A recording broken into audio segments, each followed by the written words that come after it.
pueda considerarse sujeto a una relación laboral por un tiempo indeterminado, además de que la tarea que realice tenga ese carácter. Es necesario que sea aprobado en la evaluación académica a que se efectúe el órgano competente conforme a los requisitos y procedimientos que las propias universidades o instituciones establezcan. Luego está el 353M, que dice: el trabajador académico podrá ser contratado por jornada completa o media jornada. Los tres académicos dedicados exclusivamente a la docencia podrán ser contratados por hora clase. Hay instituciones, chicos, por ejemplo, en la Universidad Autónoma, que otorga las famosas plantas. ¿Sí las han escuchado? Yo tengo la planta en la universidad, yo soy maestro de planta. No significa que todo el tiempo seas docente, pero que si a lo mejor cierta parte de tu tiempo lo dediques a la docencia y otra parte de tu tiempo lo dediques a la investigación. Aunque no lo crean, hay un chorro de investigaciones de maestros que están actualmente en escuelas o en instituciones académicas, ¿no? Por ejemplo, yo donde trabajaba en el banco, tres de mis compañeros eran maestros en universidades, uno de ellos en el TEC y los otros dos en la uni. Y ellos dos, uno de ellos sí tenía trabajo de planta y dice que él daba clases toda la mañana y por la tarde se quedaba a hacer investigaciones. Investigaciones, pues dependiendo qué tema, ¿no? Agarraban un tema en específico. Por decir algo, ahorita escuché, por ejemplo, que en la mañana venía escuchando el radio que por ahí el día de ayer y antier empezaban a decir que había problemas de combustible. ¿Alguien supo eso de la gasolina? ¿Hay o no hay gasolina? ¿Y por qué dijeron que no había? ¿Cuál? La roja, ok.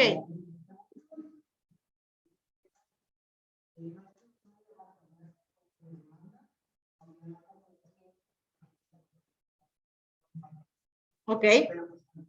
Eso lo escuché el día de hoy yo también, pero antier, no es más, ¿cuándo fue? El miércoles pasado yo fui a cargar gasolina y me dijo el de la gasolinera, no tengo roja, como me dijo Sofía.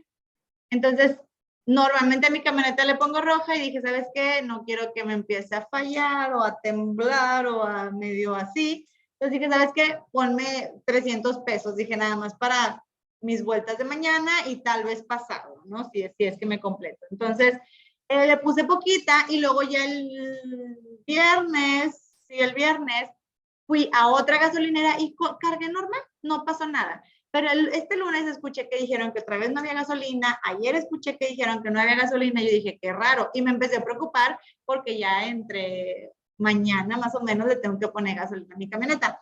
Pero ya escuché luego esa noticia que decía, no hay desabasto de gasolina, más bien hay un problema como que para transportar la gasolina, pero sí tenemos el abasto.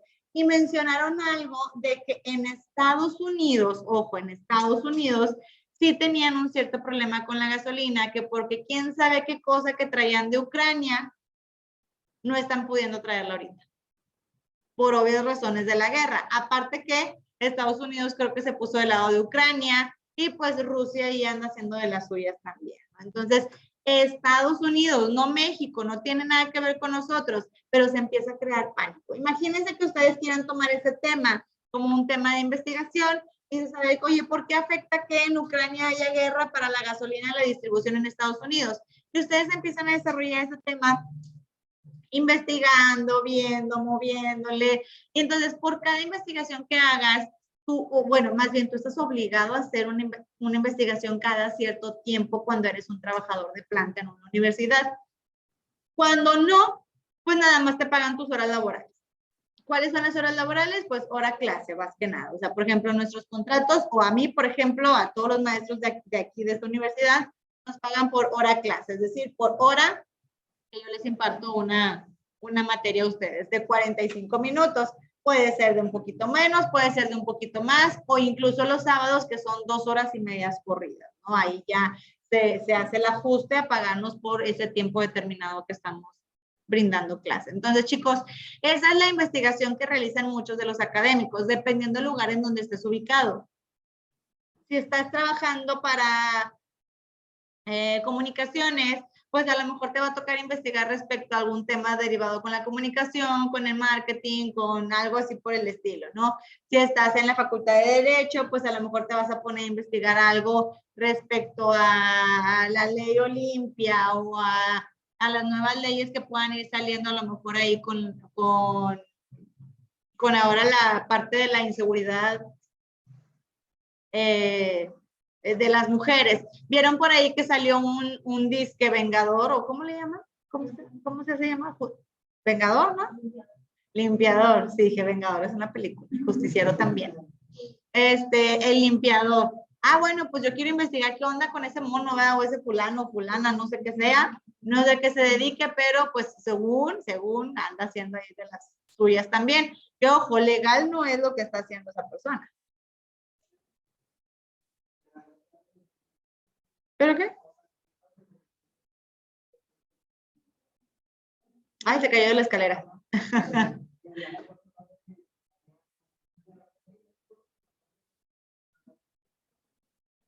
Ah, casualmente. Es algo así como la decisión que quería tomar Bronco, ¿no? De mochar la mano. Estoy esperando todavía que a ver si se la mochan a él o no. A ver qué pasa.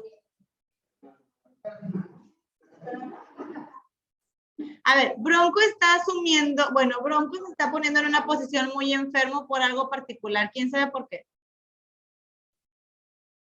Ay, antes de que lo encerraran no estaba grave.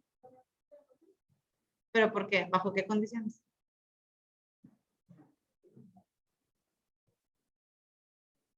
Hay ciertas, hay una condición dentro de la ley, chicos, que te dice que si tienes más de cierta cantidad de años y presentas ciertas enfermedades, tu condena la vas a cumplir en un domicilio en arraigo, pero no en la cárcel, en un domicilio. Entonces, ¿por qué está Bronco tan insistente y la esposa de Bronco también diciendo que está muy enfermo, bla, bla, bla, bla? Pues porque lo quieren sacar de ahí. A lo mejor sí va a seguir todavía cumpliendo una condena o yo qué sé. Bueno, una de esas se les fuga y se les pela para otro país, pero quiere que lo saquen de ese lugar y estar en un lugar más cómodo para él también. ¿Eh? Y sus caballos pues han de estar ahí con sus hijos. ¿Quién sabe? Ya los van a vender para pagar la fianza. Entonces, chicos, tienes la obligación de estar haciendo estudios si no es que estás por tiempo limitado, o sea, o que te paguen solamente. Si yo doy 5 clases aquí, pues me pagan 5 clases. Si yo doy 2 clases, me pagan 2 clases. O sea, solo las clases que dé al día o así son las que me van a estar pagando. Luego dice el 353M, el trabajador académico podrá ser contratado por jornada completa o media jornada. Los trabajadores académicos dedicarán exclusivamente a la docencia para ser contratados por una clase. El N dice, no es violatorio del principio de igualdad de salarios, la fijación de salarios distintos para trabajo igual si este corresponde a diferentes categorías académicas. Es decir, si yo soy maestro, vamos a llamar de derecho, pero a lo mejor hay un maestro de química, que ese maestro hace otro tipo de actividades, bueno, pues a lo mejor ahí puede que haya diferencia entre salarios de uno y otro, porque a lo mejor el maestro de química se pone a hacer experimentos, trabaja con cosas, está en un riesgo más alto de que si algún alumno, que yo no creo, ¿verdad?, mezcle cosas que no deba mezclar o haga travesuras que no debe de hacer, puede poner en riesgo la clase o puede poner, a lo mejor él tiene un piquito extra de responsabilidad en cuanto al comportamiento de los alumnos y de la enseñanza que él tenga que dar, y puede ser que a lo mejor haya una diferencia en salarios entre esa persona y yo.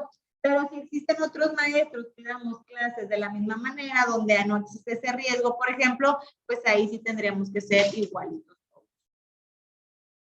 Dice Leñe, los sindicatos y los directivos de los miembros que se constituyen en las universidades o instituciones a las que se refiere este capítulo únicamente estarán formados por los trabajadores que presten sus servicios en cada una de ellas y serán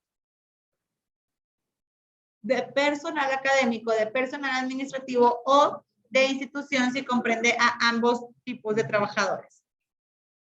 El artículo O, 353O, dice, los sindicatos a que se refiere el artículo anterior deberán registrarse en la Secretaría de Trabajo y Previsión Social o en la Junta de Conciliación y Arbitraje que corresponda, según sea federal o local, la ley que creó a la universidad o institución de que se trate.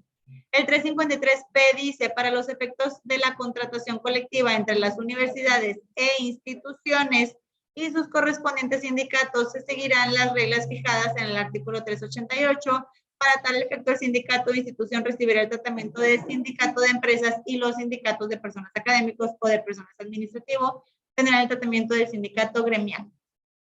Chicos, todos los trabajadores que están afiliados a la Secretaría de Educación Pública y que están afiliados a un sindicato tienen unos, como unos derechos, vaya, el sindicato vela y cuida porque se cumplan todos sus derechos, ¿no? Supuestamente. Cerca de la guardería donde tengo a mi hija está un sindicato de trabajadores de la educación, o sea, de maestros, y hay ciertas temporadas en que hay un chorro de gente en esos sindicatos donde andan haciendo pues argüendillos, ¿no? Por así llamarlo. Ahora, hace tiempo, bueno, cuando estábamos con la pandemia más fuerte, chicos, me acuerdo que por ahí de, ¿qué fue? Empezó la pandemia en marzo y para agosto algunas escuelas querían abrir y yo me acuerdo que todos los maestros estos sindicalizados se levantaron y dijeron, no, yo no voy.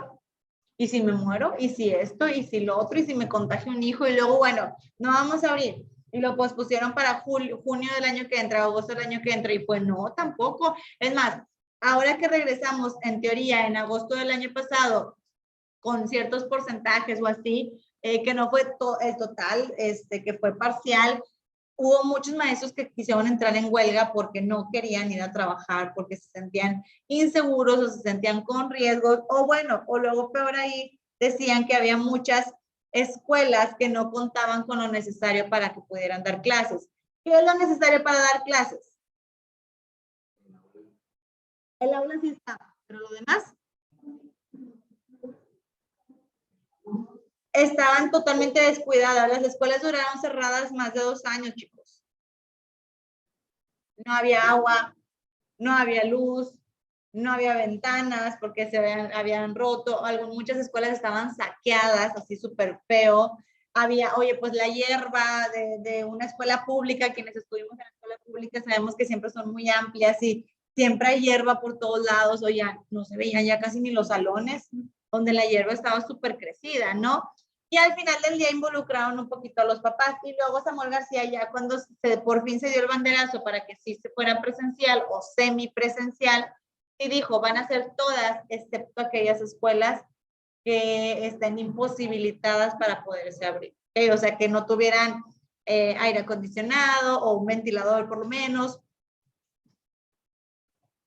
que no tuvieran luz, que no tuvieran puertas, que no tuvieran agua, ese tipo de escuelas no podían abrir todavía. De ahí en fuera, todas las demás podían abrir, chicos. Pero el sindicato te ayuda a respaldar las decisiones que quieran tomar los maestros, siempre y cuando no afecten. Bueno, el sindicato se supone que vela por los maestros, pero también tienen que estar viendo el beneficio de los niños o de la educación básica en este caso. Dice el 353Q, en los contratos colectivos, las disposiciones relativas a los trabajadores académicos no se extenderán a los trabajadores administrativos ni a la versa, salvo que así convenga expresamente. En ningún caso estos contratos podrán establecer para el personal académico la admisión exclusiva o la separación por expulsión a la que se refiere el 395. El 353R dice, el procedimiento de huelga, el aviso para la suspensión de labores, deberá darse por lo menos con 10 días de anticipación a la fecha señalada para suspender el trabajo. Además de los casos previstos en el artículo 935, antes de la suspensión de los trabajos, las partes o en su defecto la Junta de Conciliación y Arbitraje, con audiencia de aquellas, fijarán el número indispensable de trabajadores que deban continuar trabajando para que sigan ejecutándose las labores cuya suspensión pueda perjudicar irreparablemente la buena marcha de la investigación o un experimento en curso. Ustedes no creo que se acuerden, eran súper bebés, pero cuando, o todavía ni nacían, se me hace, pero cuando yo estuve en la primaria, muchachos, no me acuerdo si estaba en segundo, tercero de primaria, algo así, hubo un paro laboral de los maestros que duró como 8 meses. Y pues estuve de vacaciones 8 meses. No había escuela. ¿Eh? Algo andaban peleando de los salarios. Querían que les aumentaran los salarios o algo así por el estilo. Sí, pero en ese entonces, pero no paran labores. Trabajan sobre protesta. O sea, te dicen de que estamos trabajando bajo protesta, sí. Pero en este caso se ponen a paro y ni una escuela pública estaba funcionando. Y se estuvieron peleando y peleando y peleando, pues lo consiguieron obviamente porque, oye, pues se tienen que reanudar las actividades de educación básica. Tienes que volver a mandar a los niños a la escuela. Entonces, en caso de que vayan a hacer huelga o vaya a haber un paro laboral, pues se tiene que avisar mínimo 10 días antes. Es decir, tú le vas a decir a tu patrón, ¿sabes qué? Hoy es día 18, el 28 entramos en huelga o en paro. Estás advertido o tienes esos 10 días para arreglar la situación y no llegar a ese paro. ¿Ok? Entonces, sí se trabaja de esta manera y sí se puede hacer también. Dice el 353S, en las juntas de conciliación y arbitraje y funcionarán juntas especiales que conocerán de los asuntos laborales de las universidades e instituciones de educación superior autónomas por la ley y se integrarán con el presidente respectivo el representante de cada universidad o institución y representante de sus trabajadores académicos o administración que corresponda. Como en cualquier otra empresa, tiene que ir un representante de la escuela, el demandante, el delante de los de conciliación. Y el 353U dice que los trabajadores de las universidades e instituciones a las que se refiere este capítulo disfrutarán de sistemas de seguridad social en los términos en que sus leyes orgánicas o conforme a los acuerdos que con base en ellas se celebren. Estas prestaciones nunca podrán ser inferiores a las mínimas establecidas por la Constitución Política de los Estados Unidos Mexicanos y por esta ley. O sea, tiene que ser todo parejito. Hasta aquí, chicos, dudas, comentarios. ¿Alguien dijo sí? ¿No? No se conectó nadie, acá tampoco.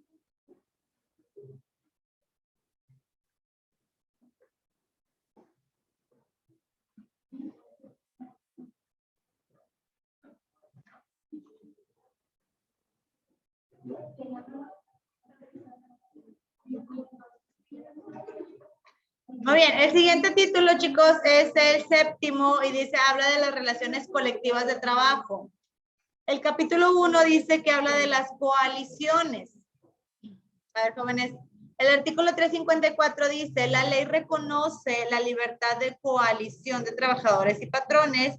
Y el 355 dice que la coalición es el acuerdo temporal de un grupo de trabajadores o de patrones para la defensa de sus intereses comunes. Es decir, tiene que haber una coalición, tiene que haber un acuerdo entre mi beneficio como profesora y el beneficio de la universidad, que al final del día también es mi patrón.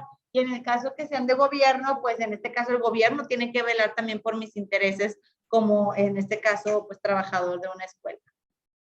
El capítulo 2 habla respecto a los sindicatos, federaciones y confederaciones. Dice que el sindicato es la asociación de trabajadores o patrones constituida por el estudio, mejoramiento y defensa de sus respectivos intereses. Luego dice, los trabajadores y los patrones tienen el derecho de constituir sindicatos sin necesidad de autorización previa. Cualquier injerencia indebida será sancionada en los términos que disponga la ley. Chicos, si tu escuela, no sé, si trabajas en una empresa, en una escuela o demás, y tú no tienes sindicato, tú puedes juntar un grupo de personas e ir a buscar un sindicato. Y la empresa no tiene derecho a decirte que no lo hagas, siempre y cuando no seas empleado de confianza. Si eres un empleado, ahí sí no te corresponde un sindicato. ¿Quiénes son los sindicalizados? Pues digamos que las personas de operación, los operarios, obreros, personas de línea, ese tipo de personas pueden ser sindicalizados. Creo que les platiqué el caso de una empresa en Estados Unidos que tenía contratadas a muchas personas, pero que no querían un sindicato y las personas dijeron, no, Yo sí quiero un sindicato.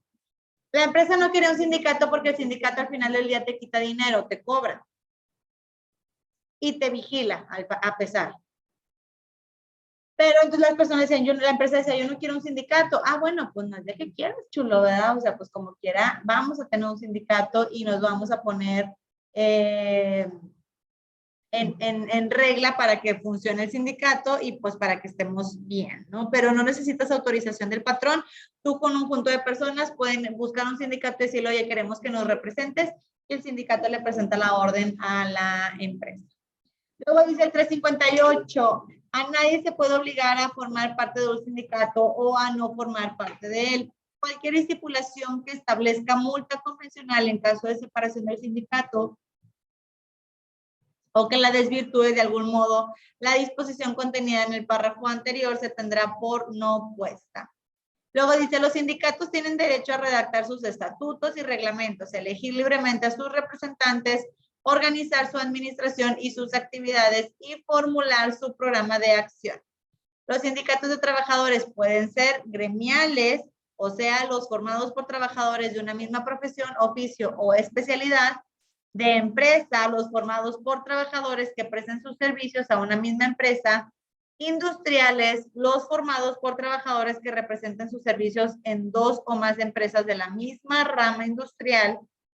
El 4 dice nacionales de industria, los formados por trabajadores que presten sus servicios en una o varias empresas de la misma rama industrial, instaladas en 2 o más entidades federativas. Y el 5 dice de oficios varios. Los formados por trabajadores de diversas profesiones, estos sindicatos solo podrán constituirse cuando en el municipio de que se trate el número de trabajadores de una misma profesión sea menor de 20. Entonces, ¿cuál vas a querer? ¿Qué sindicato quieres que te represente? El gremial, tienes que juntarte con personas de tu misma profesión, como lo son los maestros, como lo son las enfermeras, los trabajadores del IMSS. Somos de la misma profesión, nos vamos por un gremial. De empresas y trabajamos dentro de la misma empresa, industriales y trabajamos para 2 o más empresas de la misma rama, nacionales cuando están dentro y fuera de la entidad federativa, y de oficio que serían de trabajadores diversos también. Muy bien, chicos, vamos a dejar hasta aquí la clase del día de hoy en cuanto a derecho, y ahorita en unos minutitos comenzamos con la de hospedaje.